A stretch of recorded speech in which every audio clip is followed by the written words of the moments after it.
powerful. Yeah. He's so vicious. Like his one-punch power at 135 is like nobody else's in the division. Like the way he starches people is crazy. Yeah, exactly. He gets so much torque and power into his punches, and he's so fast that he covers ground and his uppercuts, they're just devastating.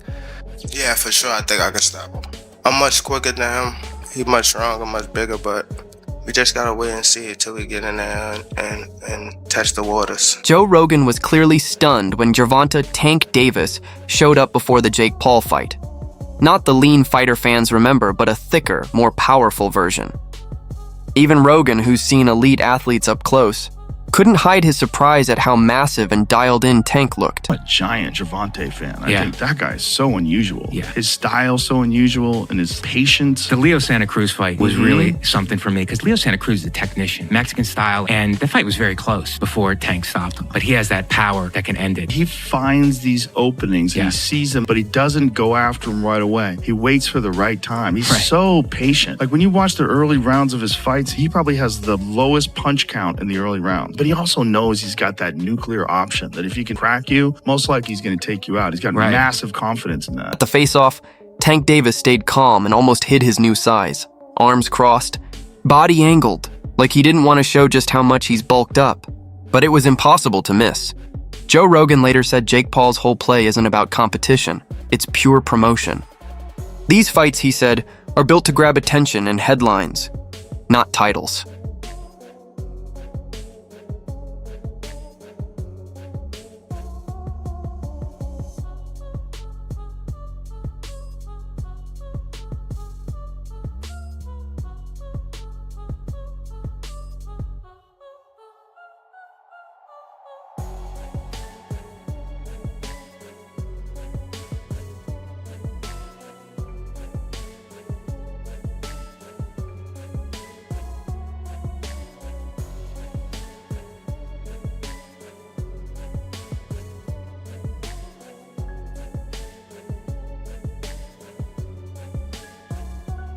Tank Davis usually fights at 135 pounds, but Jake Paul's a cruiserweight, nearly 200. For this one, they agreed to meet at 195, a shock to fans after plenty of back and forth behind the scenes. That was Jake Paul promoting it. You know, it's just doesn't bother me. There's compromising the sport, and that's like bad. It's just like if I bet on it, it watching bothers the it fuck out of me. Watching it with people who are so in on it, and then also man, the sports betting apps, they introduced like chat apps in them in Australia, so it's like they're trying to take the place of social media companies where you go together and you meet your friends. Like betting should be exciting enough without having a weird They're just trying to draw you in. Thing. They're just trying to make money, right? So they're trying to draw you in any way they can. Yeah. Because of the massive size gap, this exhibition has special rules. Both fighters will wear 12-ounce gloves, heavier than what Tank Davis usually uses in his weight class. Telling so much about him fighting somebody your size. His next opponent is by far the most credentialed guy ever fought actively in his prime. There's one problem. He fights at 135 pounds. He fights at 135 pounds. Tank's coach, Calvin Ford, voiced concern about the heavier gloves, saying they might lessen damage, but also change how punches land and how defense works. Paul versus Tank fight is getting really weird. Gervonta looks scared for his life because the rules are out. They're crazy. Oh, so everyone thought that the fight was at 190. He said it's at 195, and this weight difference is scaring the life out of little Tank. Over 10 3-minute rounds. I said it was 190. The next dispute comes with the gloves. Little Tank is used to fighting in 8-ounce gloves. Baby glove. This fight will be in 12. Hands might be too small. Oh, so Tank just fought in a 12 3-minute round fight against Roach. Yes, and now he's fighting in 10 3-minute rounds, which isn't too bad. Well done, Jake. Exhibition though, can he win? Yes, he can actually win. It will be overlooked by 3 sanctioned judges. So he can actually still win and knock him out. But here's the trick. It's body punches only. And there's a reason. That's because Tank said, look, this is a bit unfair. I don't want to punch up. I want to punch at my head height. Where does it fall? At Jake Paul's belly. Oof. So apparently we've heard there's no knockdown rules, but aside from that, it's a pretty well-rounded fight. Oh yeah, and there's some drug testing involved. But Jake Paul for the win. Eddie Atlas reacted to the Jake Paul versus Gervonta Davis face-off, pointing out the massive size gap. He joked that Tank might need a ladder just to reach Jake's chin, adding that while skill differences are normal in boxing, This physical mismatch is on another level. Only concern is, the gloves. You understand what I'm saying? Because we don't fight in 12-ounce gloves. We don't use 12-ounce gloves. That's training gloves, you know what I'm saying? I'm like, that's 2 pounds away from Jake. He fights in 10s.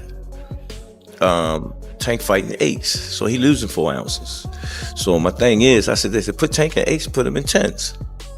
That makes the fight more interesting. You know what I'm saying? And we'll go from there because I understand. And I brought that question up to one of his handlers. They was, no, we don't want to do no mismatch. It's supposed to be an expedition.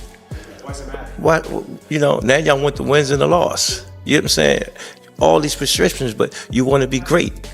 Being great is really pushing the envelope. You know what I'm saying? Tank don't really care, So when I brought this up, he said, dang, facts. You know what I'm saying? So again, he can weigh the 10s and we weigh the 8s. Then we got to fight. Teddy Atlas compared the matchup to Canelo moving up to fight Crawford, but said Tank's case is totally different.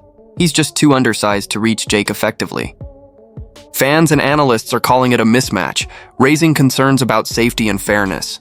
Even Joe Rogan noted this fight pushes boxing into strange new territory. They should also have the size of the ring, the size of the glove, all that stuff. Particulars should be in the contract. But I would probably look for one thing that is not the common thing to have in a contract if I'm Tank. A ladder. A ladder. Can I get a ladder? Somebody? You know what I mean? Hey, look, if he hits him on the chin the way he can punch, Jake might be doing a dance, you know what I mean? Not voluntarily either. But we'll get into that more later. The thing that I'm talking about right here is what you said. It was stark.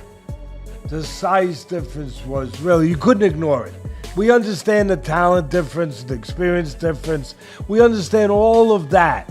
But the size, the pure, and we understand small guys can beat big guys. We just saw Crawford do it to Canelo, but a little different. The size difference was, it was eye-catching, jaw-dropping, and it made me think. And I'm gonna ask Richie, our man here who's doing all the taping, who does such a marvelous job.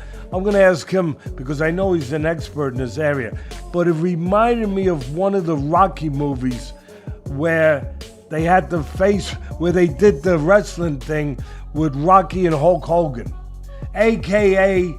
Thunderlips. He was Thunderlips back there. And I thought I had it right, and it was confirmed to me. It's Rocky 3. Rogan's always shown big respect for Gervonta Davis.